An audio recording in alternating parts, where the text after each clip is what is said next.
You're listening to BQN. Assimilate the audio.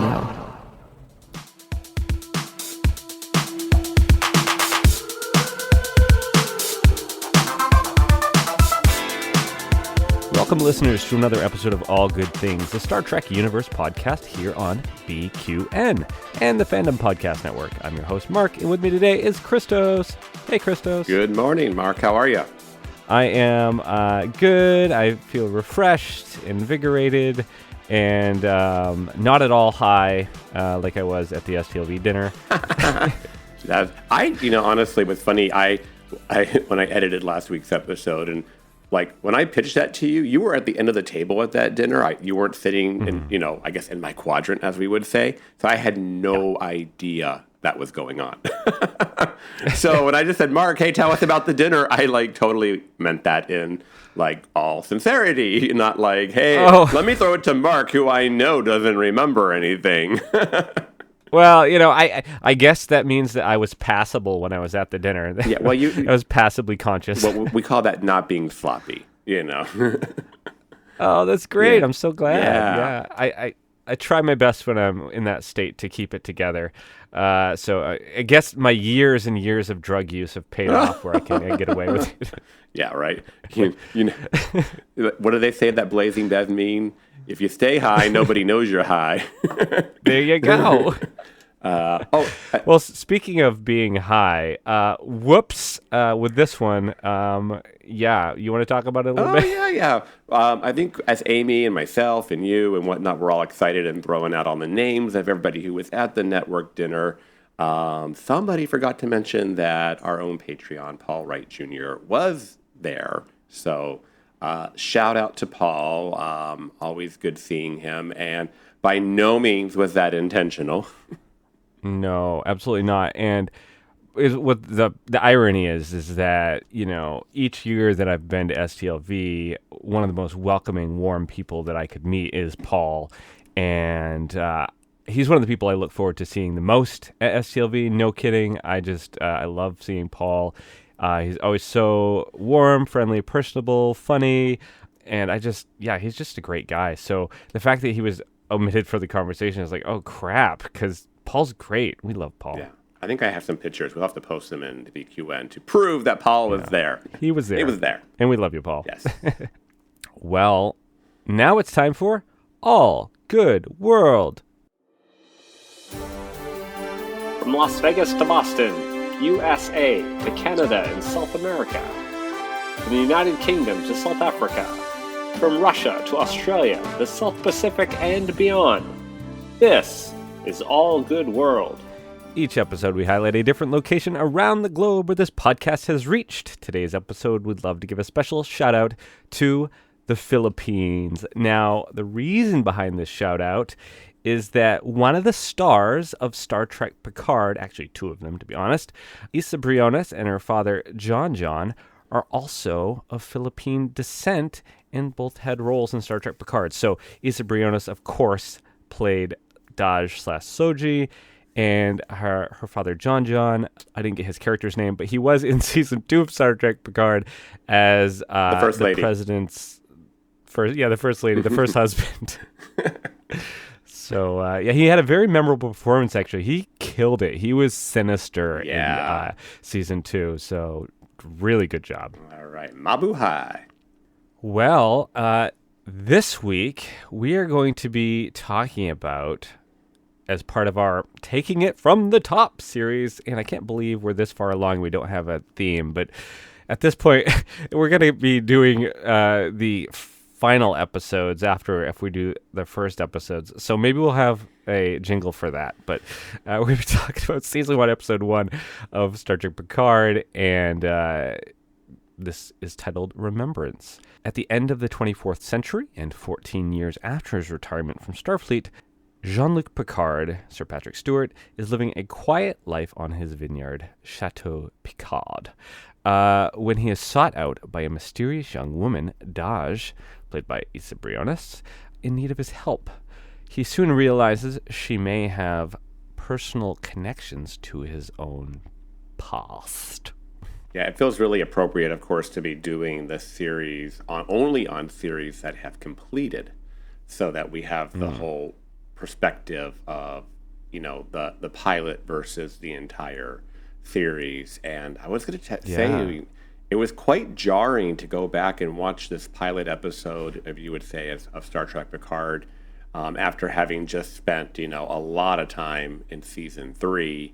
Because, man, it really highlighted to me what a different show this was when it started. I was watching this weekend on YouTube the Seventh Rule podcast with Sarah Lofton and Ryan T. Husk, and they had Terry Matalas on, and they talked about Terry joining the show and Terry wanting to be on from the get-go, but only joining in season 2, only being able to tweak a little bit of season 2, but then really make the big changes in season 3. And it really is, it really started off, its origins were quite different. It was very much a Picard-centric show. It was a drama. It was just really, the one thing I will say is, like, it was such a great first episode. Like, I remember watching it like 4 times the week it aired several years ago.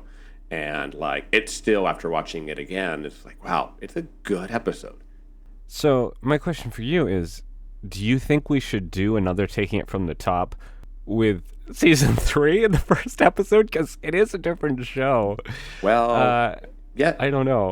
I'm going to say yes, because when you take it from the top of season 3, the first thing we see is Dr., or should I say, I shouldn't say Doc. Well, she's still a doctor. Dr. Beverly Crusher, yes. But I got to see that episode in a theater on its premiere, and that was also just a wow. Talk about, that one just felt so cinematic.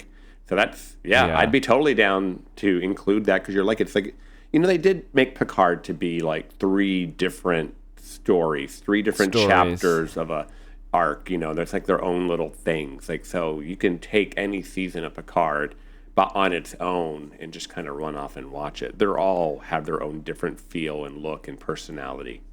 Yeah, they're not really. I mean, season 1 and 2 are more connected than season 2 and season 3, or season 1 and season 3. Oh, I totally would agree with that.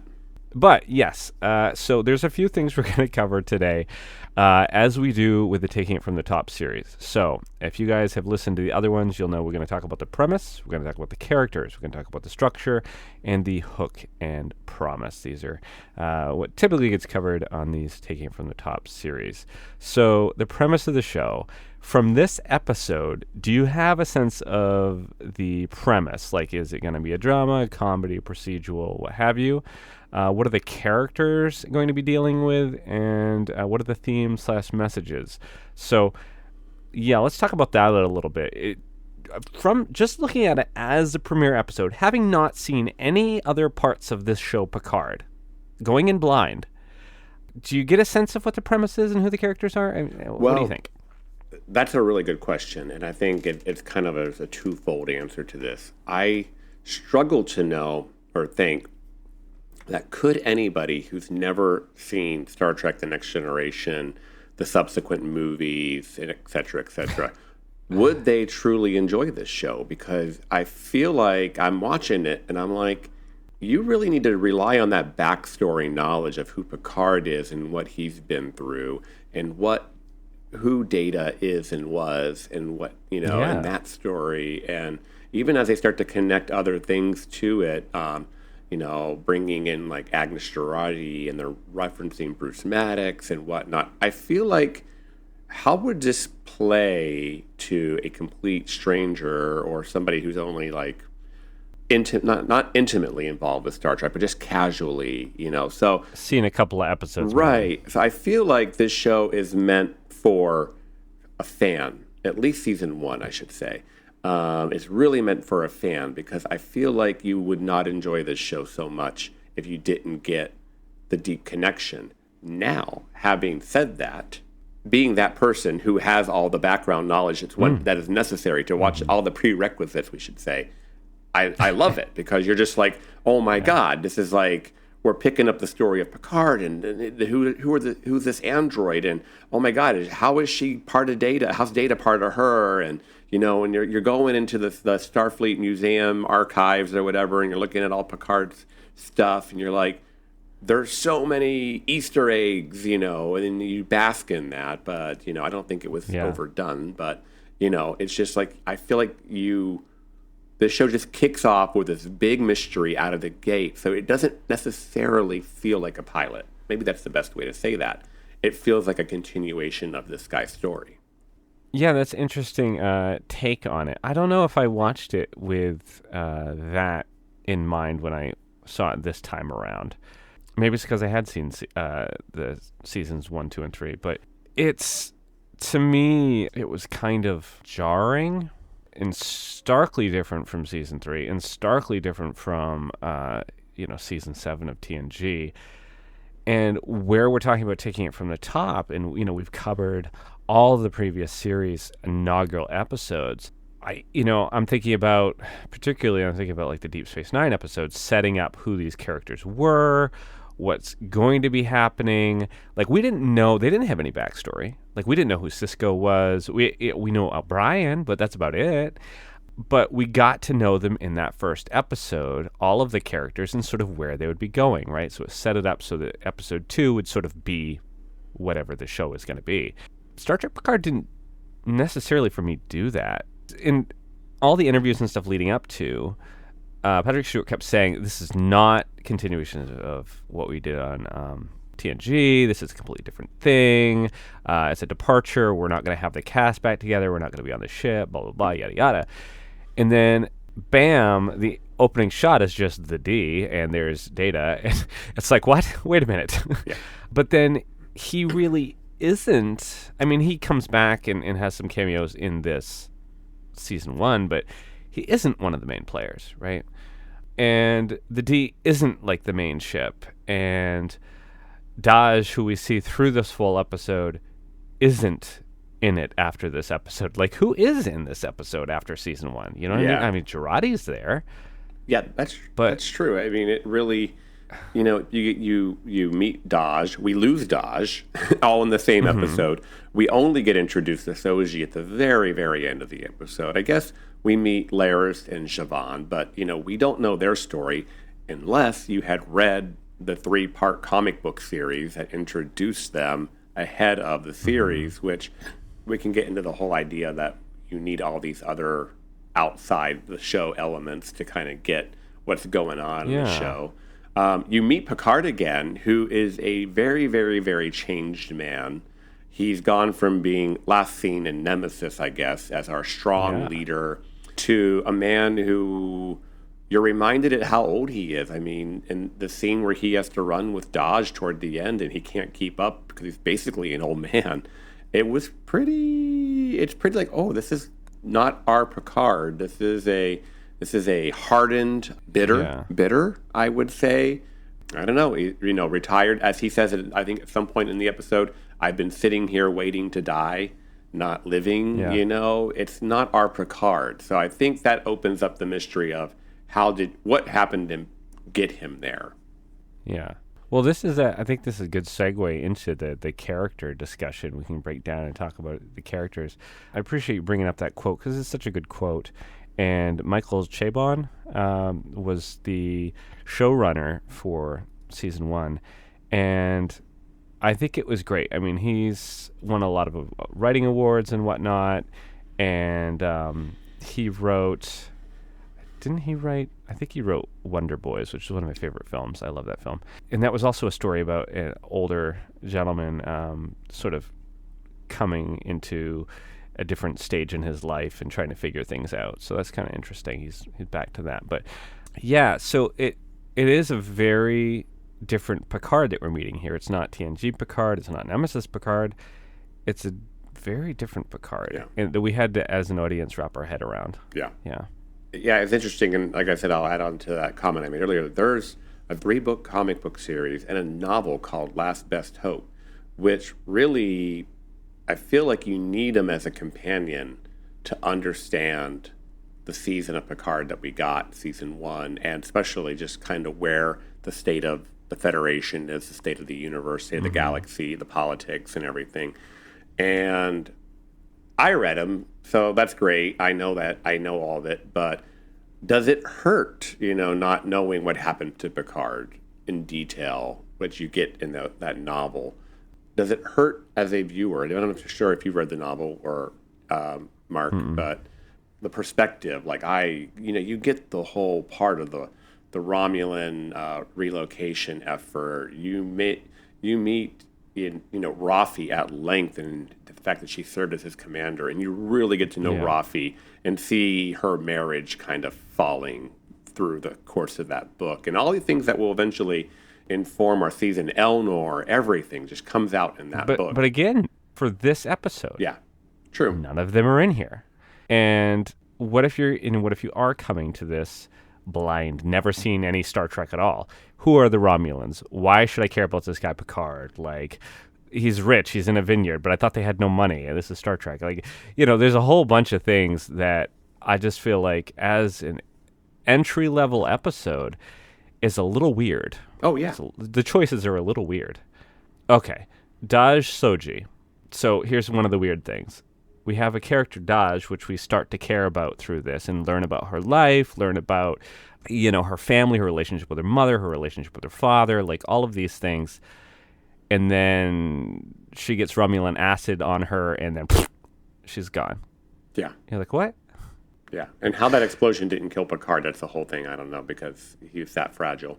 Yeah. Yeah, he gets blown back like 20, 30 feet. It's like, that would hurt, that would like kill us, let alone him. Romulans, this is the first time we're seeing Laris and Zhaban. Yep. And we have two different style Romulans. We have the traditional with a weird forehead, and then we have the TOS Romulans that are normal. Yeah, I mean, is it ever? Yeah, and of course, yes, we start to get introduced to the fact that Romulans look very different. You're from the north. I mean, we heard that a little bit, like in episodes like Unification and whatnot, but it's really highlighted in here. Do they ever really get into, not in this episode, that they were ex-Tal Shiar? Oh, not in this episode, Okay, but later.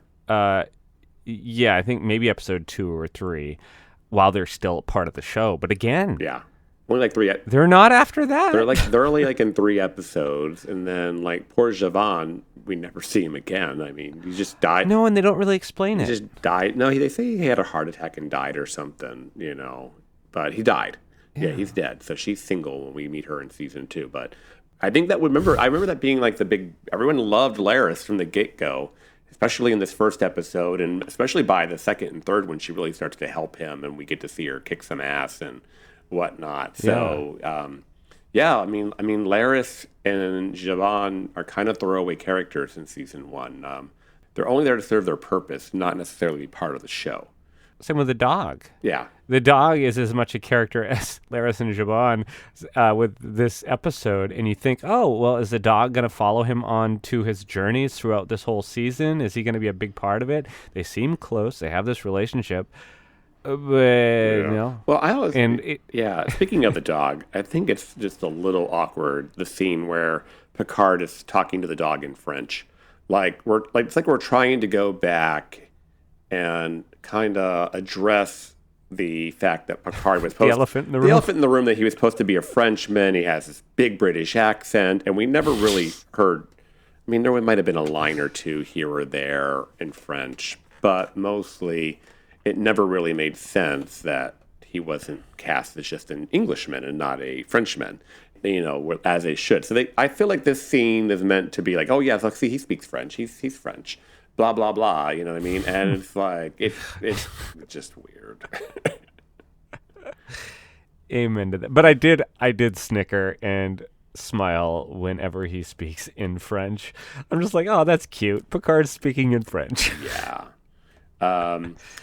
Jumping to Agnes, I actually liked Agnes in this episode. It was before she really got weird, And Agnes definitely has her journey between season 1 and 2. In fact, I loved her in season 2. I really didn't like her in season 1. But going back, okay, she was all right in episode 1. I think you don't get into the insecurities and all the other things. And of course, she hasn't been brainwashed yet by Commodore O.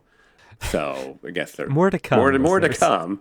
Jump to episode 3 or 4. But yeah, I mean, Agnes is actually pretty cool in this episode, and she does help fill in the gap and move the story and help Picard to figure out who these girls possibly are and how they could be. And then, of course, we get she pulls in the very much the big Bruce Maddox tie-in, which talk about TNG deep cuts, bringing back a character that we only saw on screen in one episode and was referenced in a few others. But it's pretty deep cut, like I said. But we like Agnes in this episode. And she brought in B4, which, again, if you've never seen Star Trek... Right? And who's this android that I'm supposed to care about in the drawer? And something else I caught in that exchange was that, of course, having seen Nemesis, we all know that Data plugs himself into B4, and we have the big download of Data into B4. But they mentioned that was lost, like somehow that cascaded out, or it didn't hold. So Data is not necessarily sitting in B4 anymore. And I guess maybe that was just a detail that I glossed over in my many watches of episode 1, he's not really in there anymore. Yeah. But then somehow it's a part of him in season 3. But anyway, again, it was like a big reset button season after season with this show. Yeah. Oh, yeah. I wish that Terry would have been involved from the beginning, because I'm sure season 1, 2, and 3 would have been so much more cohesive and better. Yeah. Oops. Yeah. It's like, for me, the 3 seasons of Picard are like good, better, best. I don't hate season 2. A lot of people are much more conflicted on season 2 than season 1. Season 2, you either love it or you hate it. That's pretty much everyone's approach to it. Season 2 for me had a banger of a start and a banger of a finish, but what got muddled in between is the fact that they spent 6 episodes or 8 episodes on Earth in our time. That was a little long in the tooth. Yeah. Episode 1, I would also argue episodes 1 and 2 were very strong. That whole Confederation episode it's very interesting. In fact, I would have loved us to spend a little more, maybe a second episode in the Confederation would have made a little bit more sense. But anyways, we're here to talk about episode 1. So Narek we see briefly at the end. We don't know who he is, but we know he's like a Romulan kind of space twink. I know a lot of people had a crush on him. And he is crushing on Soji. Or he's supposed to be, or he's faking, but we don't know that yet. But obviously he's a Romulan. Yeah, with Narek... one thing about him that was always a little jarring to me is, these villains, it's always the guy with, the British accent or whatever that's the villain, and it's like, really? I mean, it's funny always talking to our good friends like Kelvin and whatnot and get their take on why American shows do that all the time, to cast foreign people as the villains. But it's like, it's a trope that is so exhausted that I wish they'd just move on. What is it? Star Wars, all of the Empire people are always British. To be fair, most of that movie was shot it was shot at Pinewood Studios in England. So they were hiring British actors, but and then the other big, I guess, character we don't talk about is this big reveal of the Borg cube at the end of the episode, and it's like, oh wow. There's another big throwback to you need some prior knowledge of what that signifies, otherwise it's like, oh, it's just a cube. But they're playing the Borg music, dun, dun, dun. It's like as a fan, I'm here for it. But if I were trying to get a new person in Star Trek, I would never recommend this show. I would never recommend this show. No, I don't either. I'm like, go watch Strange New Worlds. yeah, pretty much. But as somebody that had seen all of TNG and all the movies, when the cube comes on, I'm like, oh my god, it's a cube! And I flipped out. It's like crazy. But if you've never seen the show, and you're not gonna know. I was convinced that season 1 was a big ripoff of Star Trek Online, because there's a big story in Star Trek Online where the Romulans have captured a Borg cube and they're mining it for technology and enhancing their fleets and things like that. So and Sela showed up in that. So I was half expecting in the Star Trek Online games, I was half expecting us to get, I thought they were just taking inspiration from that. But other than the Borg cube being a research place, that was where the similarities stopped. Yeah, it would have been cool to get CeeLo, though. Oh, yeah. Somewhere in the whole grand 3 seasons, there was so much Romulan stuff in the 3 years. Well, maybe not as much in the last year, but that would have been a great way to bring Denise Crosby back. Yeah, absolutely. Well, let's talk about the structure a little bit. So, the structure of this episode, is it going to continue? Like, will there be voiceovers, flashbacks, narration? Will their perspective remain with the main protagonist or float between other characters? So, in this first episode alone, if we're looking at, we don't know. But we know in this one, there's plenty of flashbacks Or dream sequences. things like that. Yeah. Same thing. I guess it's the same mechanism. Yeah. There's a lot of that. Yeah, right back to the thing that we've kind of brought up a few times. It's like, you really have to have this vast knowledge, especially to understand the flashbacks and the dream sequences or whatever. And, like, who is this Data guy and why is he so important to Picard? If you had not watched TNG or the movies, you would not know this. They did show clips also from the Short Treks episode Children of Mars, which I'm wondering if the Children of Mars episode used actually clips of this, even though it came out beforehand. Yeah. Who knows? But yeah, the attack on Mars was used right at the beginning. And so it's tied those two things together. But I will say that you don't need to have seen Children of Mars in order to have, appreciated that scene in this episode. Yeah, I feel like that is a little bit, I mean, there's a couple episodes down the road where they show the Mars attack in more detail. I feel like that episode informs that better. I do remember seeing Children of Mars during that fall of 2019 season of dropping Short Treks and getting really excited because you actually see Picard on a screen in that Children of Mars, and it's like, it's the first time we've seen Picard in, at that point, 17 or 18 years. The Short Trek is powerful. It is kind of another prequel to this show. Once again, like I said, we have a 3-part comic book, a novel, and a Short Trek that are all precursors to this show that if one were to be coming in fully informed, you need to watch. You would have checked that out. Yeah. Interesting. One other thing I will make, as we're talking structure, I guess, and maybe I didn't notice as much at the time, I felt like showing technology in this episode was really strong. I mean, the way that, like, Laris is watching a TV screen in the kitchen, the way that when Picard goes and unboxes the painting, it's just like this little device that can morph itself around the painting and actually produces the right oxygen levels and everything to preserve the painting. There's just really cool uses of technology, especially since we're in the chateau quite a bit of the episode, and it's very, very ancient in that respect. It's a long-standing building. But you would see how people in the 24th, 25th century would be able to, I think this is $23.99 in this episode to be, $24.99. Yes. Yeah. It's on sale. Yeah. $24.99. Anyways, yeah, it's pretty, it's very, very cool the way they show how people are using technology and modern conveniences, but still kind of living in a traditional environment. But you have everything you need there that makes your life easier. And I think that was just a good way. Like there's some money was spent there, so it doesn't just look like some throwaway of we're shooting in Temecula to save some money. Yeah. The lady, I'm thinking about the lady putting on the makeup too, the interviewer lady. Yeah. Oh, they just waved this wand and all of a sudden her makeup changed. Yes, that's it. Exactly. That was another one I noticed too. It's like, yeah. And then there were other things like traditional lighting stuff that you're like, really? You would just think that with whatever video camera you're using, it would just compensate the light, the same way our phones do now, which is kind of crazy, take a video in the dark and suddenly it looks great, Yeah.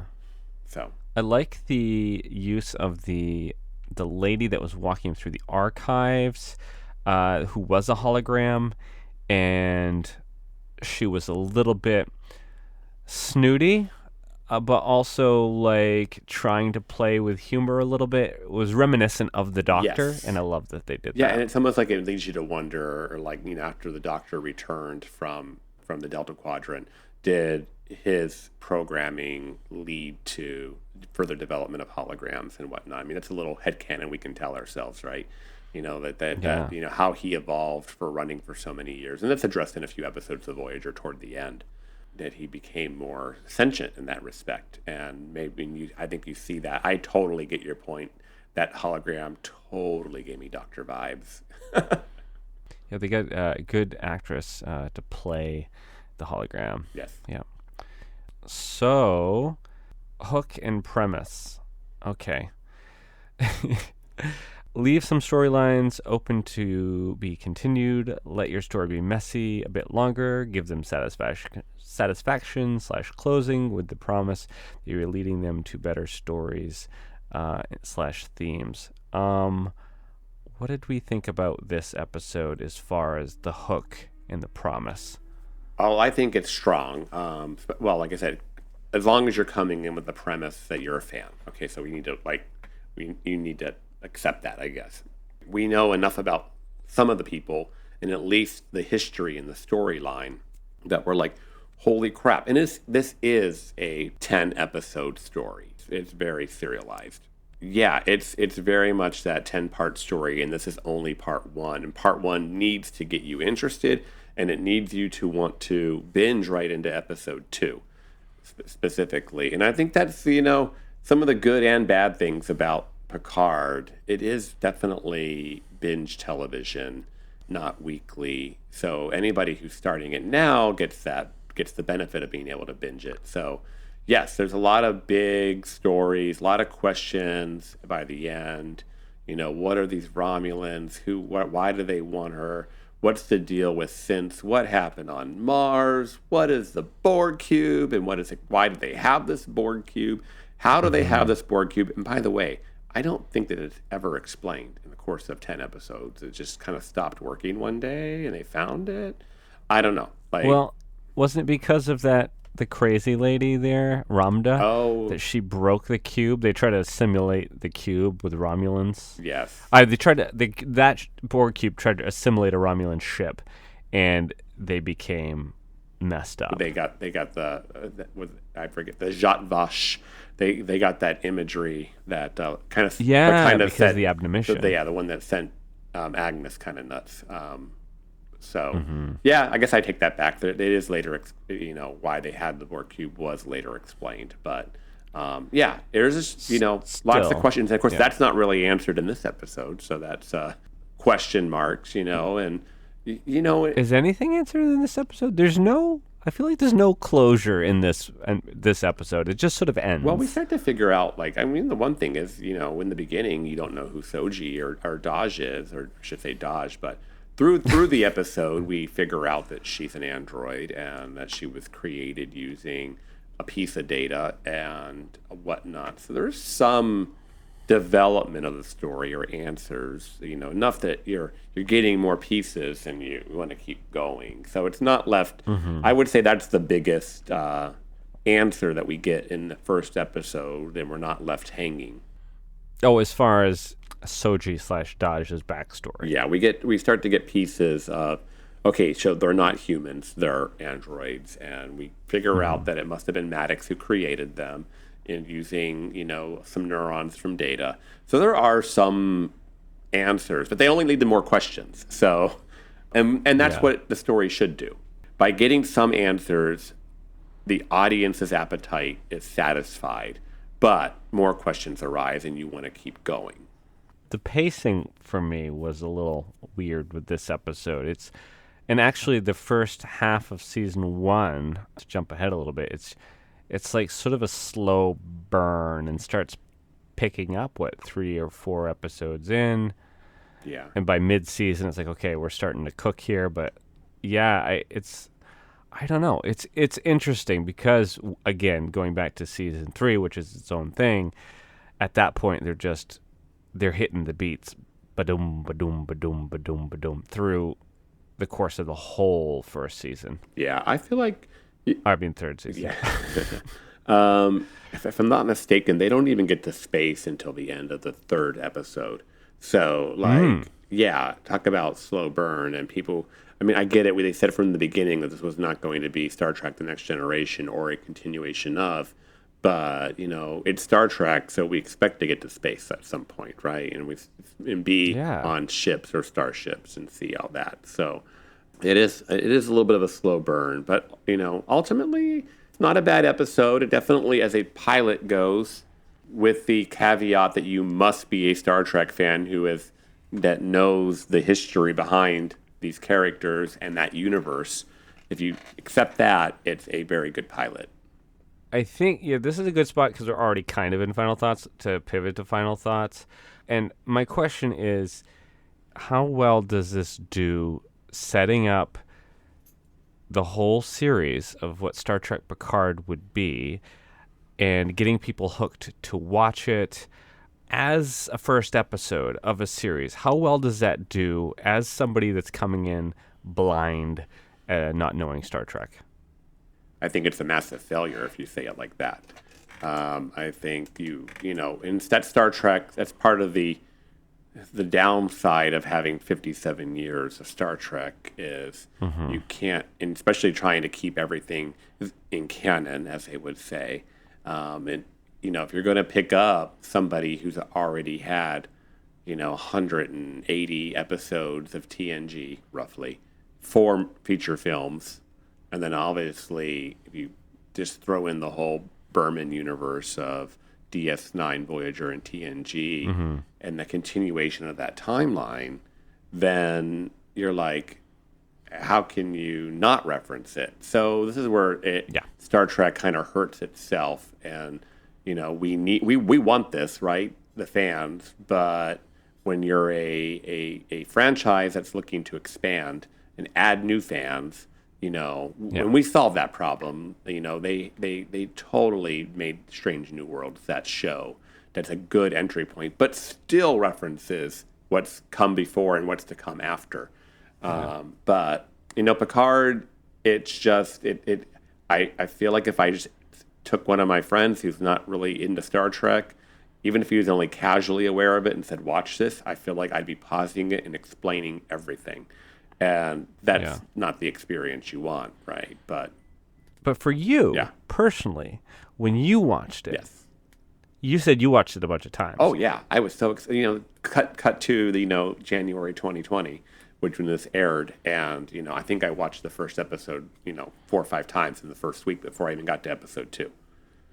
Yeah. Because I was that excited. It was that good. I mean, we had such high hopes for Picard. I think if you set the stage at being at STLV in August 2018, when they came out and Patrick Stewart came out, and we knew what he was going to do because the rumors of Picard had been swirling all summer. But when Patrick Stewart came out and announced we would be getting Jean-Luc back and he was going to be different, we knew that from the minute they announced the show. We were excited. And then, a year later, there was, I believe, a San Diego Comic-Con and a STLV trailers that were dropped and maybe a scene, I don't know.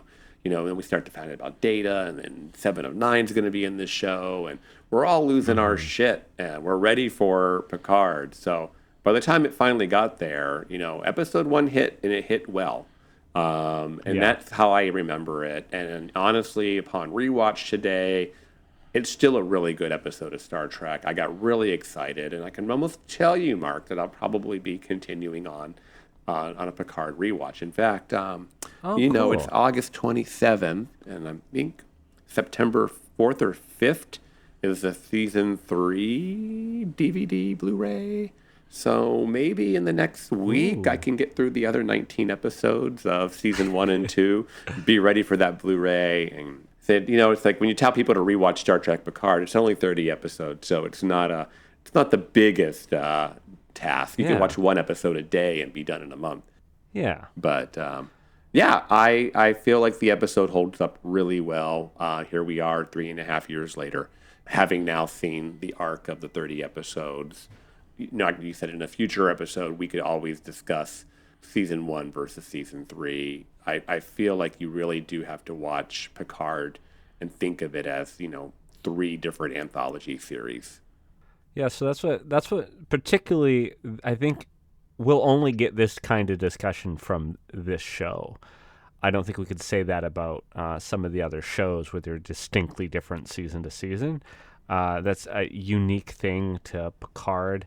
I mean, maybe a little bit with Discovery, but yeah, that's what kind of makes this discussion pretty interesting. And I'm glad I was able to get a couple of different takes there as far as how it did as a inaugural episode, because there is this duality to it that there might not be with some of the other shows, right? And so from my final thoughts, I feel the same way. Looking at it as an entry point to Star Trek, an entry point into this universe, I gotta say it's probably not the best. This is not what I would recommend to people. But once you get into the pond and you're swimming around and checking out all the different shows, and you have a little bit more knowledge there, maybe like you've read the books, maybe you're into that, or played some of the video games and say, oh, this is kind of cool. I want to know more about this world. Once you're in that place, and then you come to Star Trek Picard, you can appreciate all the little things and really enjoy it. But yeah, this isn't something I'd recommend, and I don't think it does a good job setting up what the show would become, because most of the people that are in the show through the series aren't in this episode or featured much.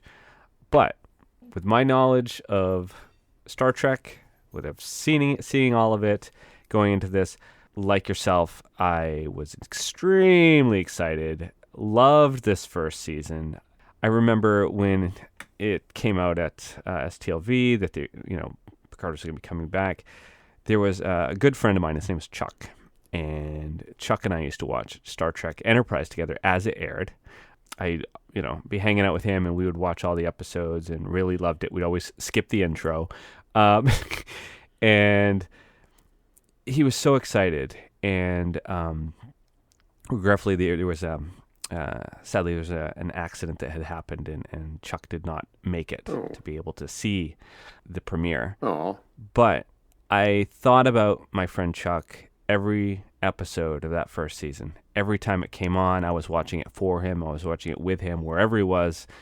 And so I'll always remember that and how excited I was for it, and thinking about my friend and all the good times we had watching Star Trek together.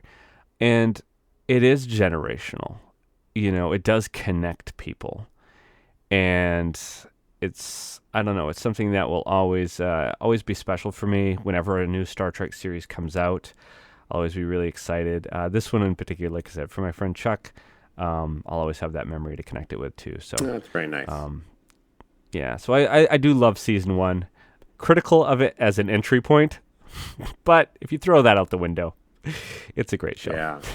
Yeah, it's really funny. Like you said, I feel so strongly about it, but like I said, maybe next time we talk episode, if we do this rundown for the season 3 premiere, what we can leave it with this as a question. If season 3 had been season 1, how much different would that have been? And I almost think that would have been pretty cool to have season 3 be season 1, and had 2 more years to follow. And even if you only use the entire TNG cast for season 1, and maybe you only use some of them for the later seasons here and there, or maybe all of them at different times, but but like that would have been, basically would have been kicking off Star Trek Legacy-ish and having that been in there. But that's another like, maybe that would be a good what if episode for us. What if season 3 was season 1? Question mark. What shows are on BQN, you ask? Well, here's a rundown of some podcasts you might be interested in. All Good Things, a Star Trek Universe podcast covering all of Trek, hosted by Amy, Mark, Christos, and Kelvin. Bargain Bin Gamer, a YouTube show hosted by Davey, a self-proclaimed gamer who specializes in reviewing and showcasing affordable video games. If you're lost in the Delta Quadrant, check out The Captain's Couch, a Star Trek Voyager podcast hosted by Jeremiah sitting on Janeway's Ready Room couch. Cinema Z, a film discussion and review podcast showcasing films you probably missed but should definitely check out, hosted by Mark, Matt, and Laz. Beam Aboard the Galaxy Class, a Star Trek Next Generation podcast covering all of TNG, hosted by Amy, Joe, Rhea, and Kevin. History with the Zilagis, a snippet of historical events from around the world, hosted by Chrissy and Jason. For the newest Trek coverage, check out Infinite Diversity, hosted by Chrissy and Thad. Test your Trek knowledge with Trexperts Quiz, a Star Trek quiz show hosted and written by Davey. Union Federation, covering all things Star Trek and the Orville, which we all know is really a Star Trek show, hosted by Kyle, Kevin, Amy, and Haley. Spill the Tea with What's the Tea, Bev? A Trek current events and fan interview show hosted by Christos. And for our Patreon members, we have The Hive Mind, BQN's monthly roundtable discussion with hosts and listeners. It's Green, a cornucopia of topics hosted by Mark. And Amy's Math Moments, a quick look at math moments in Star Trek, hosted by Amy. We know you have a choice of podcasts to choose from, and we thank you for listening to BQN. Assimilate the audio. Hey, Christos, what are we going to talk about next week? I think we're taking on we're continuing part 5 of our Possessed series with Lower Decks, Strange Energies. What was that about?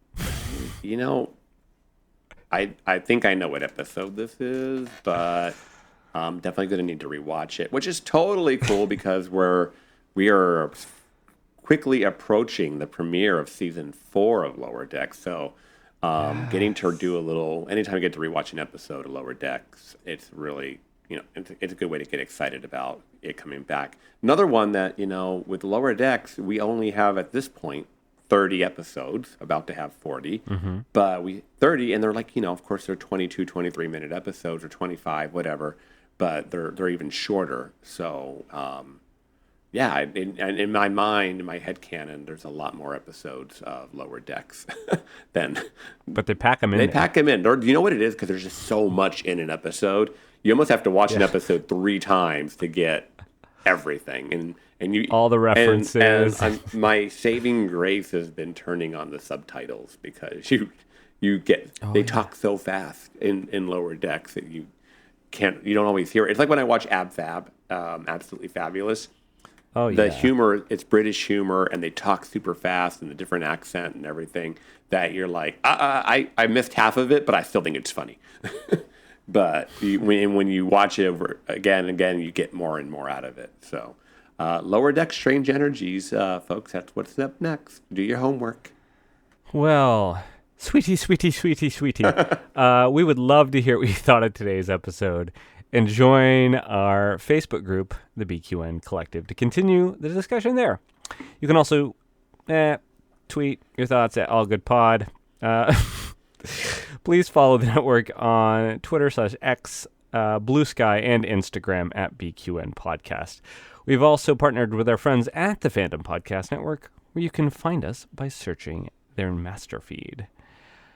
And Christos, where can people find you when you are not uncovering murder plots? You can find me on Facebook in the BQN Collective. You can find me on X, Instagram, and now Blue Sky. I need to finish setting up my profile, by the way. Thank you for the key to that.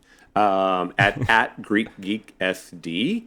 And you can find me also on the network hosting What's the Tea, Bev, which will be back again very soon. Folks, I have been planning a conference for work that is about to go down in 2 weeks in Palm Springs. And when that conference finally happens, I get a lot of my life back. So, but What's the Tea, Bev? I know we only did about 4 or 5 episodes this summer, but my plans are that it'll be a much, much regular podcast come the fall. So look forward to that. And Mark, where can people find you when you're not having android neurons inserted into your head? Oh, that'd be great. Man, if I could... if I could just have another, like an Android brain that could just hold my memories for when I am high, I could be like, okay, accessing.